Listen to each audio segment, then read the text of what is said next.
The crowd is cheering. You're at the edge of your seat, biting your nails, as your favorite team has one more chance to score a touchdown to beat their rivals. What does that mean? It is football season. An NFL analyst, Andy Gelhar, explains fantasy football as a math-based game based on the real-life production of NFL players. An NFL player earns fantasy points based on how they performed for their game each week. Starting off your league. Before the start of the NFL season, the league commissioner will set up a scheduled draft time. During this draft, you will draft wide receivers, running backs, tight ends, quarterbacks, a kicker, and a defense to fill out your roster. It is important to note that most leagues have a snake draft, meaning if you have the first pick in the draft, you'll have the last pick of the second round. Additionally, you will draft 17 players. You will draft 9 starters that consist of 1 quarterback, 2 wide receivers, 2 running backs, a tight end, and a flex spot where you can put a running back, a wide receiver, or a tight end, a defense, and a kicker. Also, you'll have 8 bench players. For each position, there's a specific point system to earn points. Running backs, wide receivers, and tight ends have a different point system than quarterbacks. ESPN analyst Field Yates notes that it's important to draft running backs and wide receivers early because they are the most important positions in order to win the league, because you are playing more running backs and receivers rather than the other position. Going back to the scoring system, it is important to know the scoring system of your league. In most leagues, it is a points per reception scoring system, meaning for every catch a player on your fantasy team has, you will receive 1 point. For example, if your player has 8 catches, you will receive 8 points.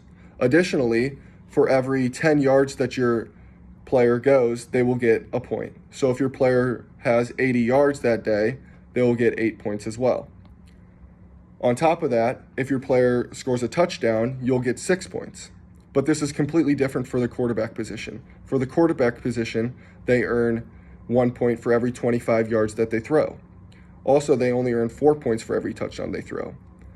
But going back to the running backs, tight ends, and receivers scoring, they will earn 6 points if they run in a touchdown, or for every yard that they rush, they will also, every 10 yards that they rush, they will also earn a point. Drafting a team that scores a lot of points takes a lot of strategy and a little bit of luck. Some strategy that is involved is trades. Aside from the waiver wire, the only other way to add players to your post-draft roster is through trades. That is from an NFL insider, Andy Gelhar. And trades add a fun twist to the league, sparking constant interest during the season. When you trade, you can trade to improve your roster. For example, if you are weak at the running back position, you will need to acquire more wide receiver. You'll need to acquire more running backs, and you'll give up your wide receivers. The waiver wire is another way to add players. The waiver wire consists of all the players that were not drafted. It is important to stay up to date on which players are having breakout seasons, or if an injury occurs, who will replace that player.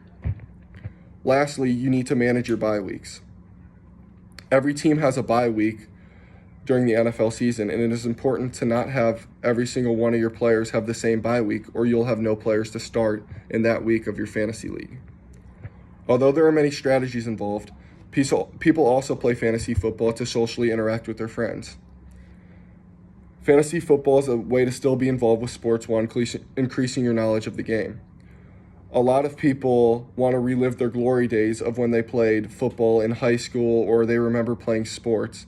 And fantasy football is a nice way for them to interact with the game, although they're not really playing. Secondly, it creates social connections with people that you're playing with. People go out to their local sports bars to watch football with their friends. I know personally for me, my fantasy football group chat is always communicating about different trades, and we're always communicating with each other on where we want to go that week to go watch the game. Lastly, it is a way for you to root for other teams rather than your hometown team. It's another way to be more involved with the game, rather than only watching your hometown game. In conclusion, fantasy football is an outlet for avid sports fans to compete with their friends through real NFL games. As fantasy football continues to grow with more people playing it, it creates more excitement to the everyday football watcher. Fantasy football is a great way to relive your glory days and compete against your friends.